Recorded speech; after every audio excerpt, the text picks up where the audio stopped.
Mari ikut cikgu hari ini. Kita nak belajar satu subtopik yang sangat penting dalam kehidupan kita sehari-hari. Pernahkah kamu terfikir mengapa air ini tidak henti-henti mengalir?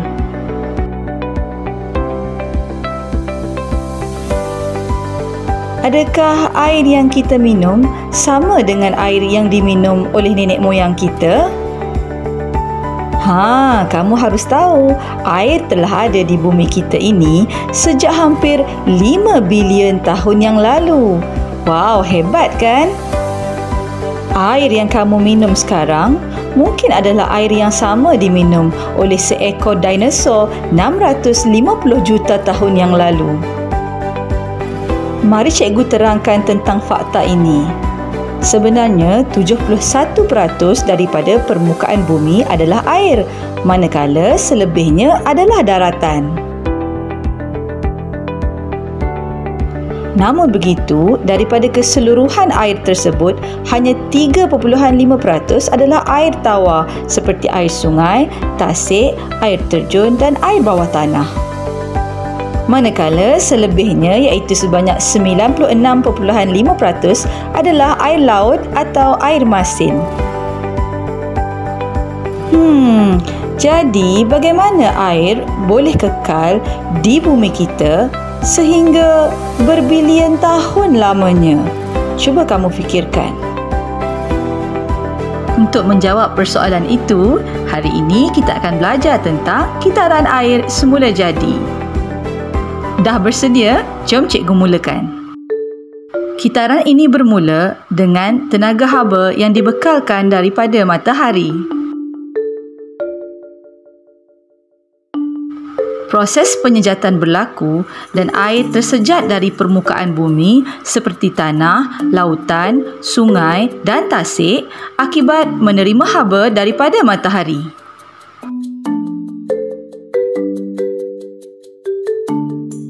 Seterusnya, wap air yang terkumpul dan menyejuk akan mengalami kondensasi menjadi titisan air yang halus dan membentuk gumpalan awan.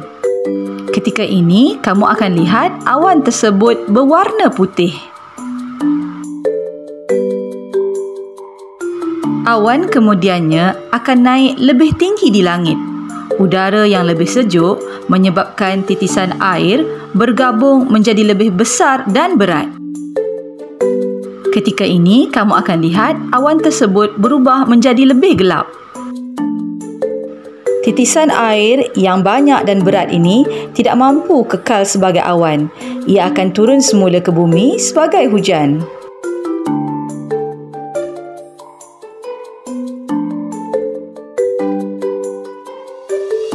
Air hujan kemudiannya akan diserap ke bumi dan akan mengalir semula ke dalam tasik, sungai dan lautan. Untuk mengukuhkan lagi kefahaman kamu tentang kitaran air semula jadi, mari kita ulang semula penerangan tadi dengan menonton video ini. Proses penyejatan bermula apabila air menerima haba daripada matahari.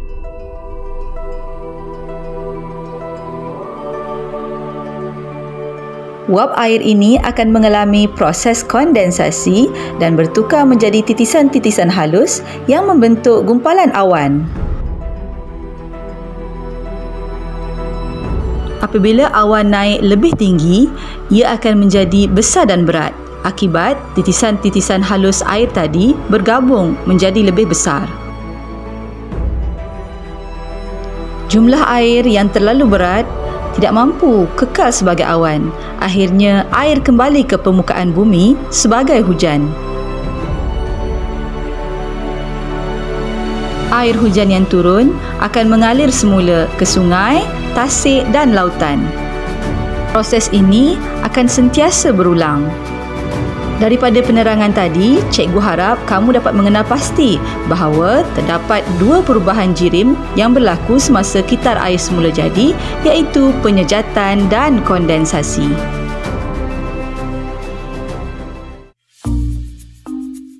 Baiklah, apa kata kita buat satu simulasi hujan mudah yang boleh kamu lakukan sendiri di rumah?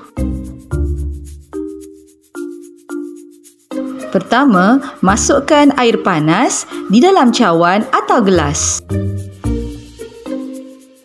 Air yang panas ini mengalami proses penyejatan menjadi wap air. Seterusnya, tutup cawan tersebut dengan piring yang kecil. Kemudian, letakkan ketulan ais di atas piring tersebut. Biarkan radas tersebut selama 10 minit. Setelah 10 minit, angkatlah piring tersebut dan dapat diperhatikan bahawa terdapat titisan-titisan air pada piring kecil.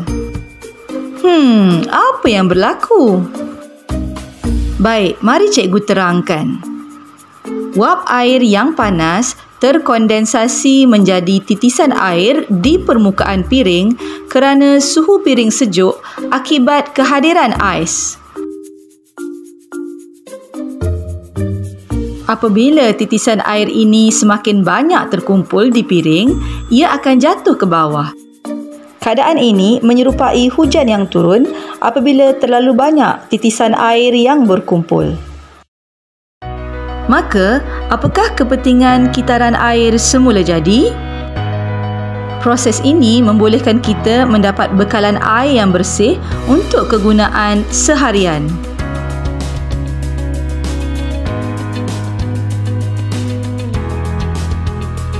Selain itu, air sangat penting untuk pertumbuhan tumbuh-tumbuhan dan mengekalkan ia kekal subur. Haiwan juga seperti kita memerlukan bekalan air untuk terus kekal hidup.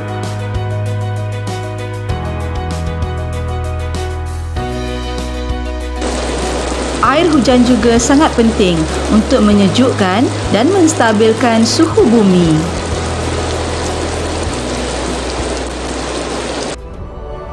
Apakah yang akan berlaku sekiranya air yang tersejat tidak turun ke permukaan bumi sebagai hujan?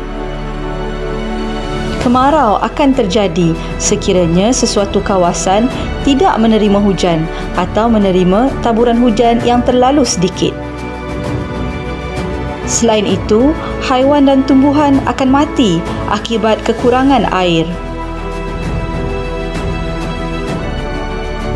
Sektor pertanian juga akan terjejas kerana tumbuhan tidak boleh hidup di atas tanah yang tandus dan kering.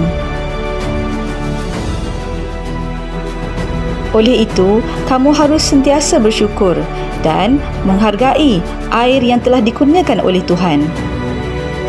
Gunakan sumber air yang ada secara berhemah. Itu saja yang cikgu boleh kongsikan untuk hari ini. Terima kasih kerana belajar dengan tekun. Semoga anda mendapat sesuatu pada hari ini. InsyaAllah kita bertemu lagi di episod yang seterusnya. Assalamualaikum.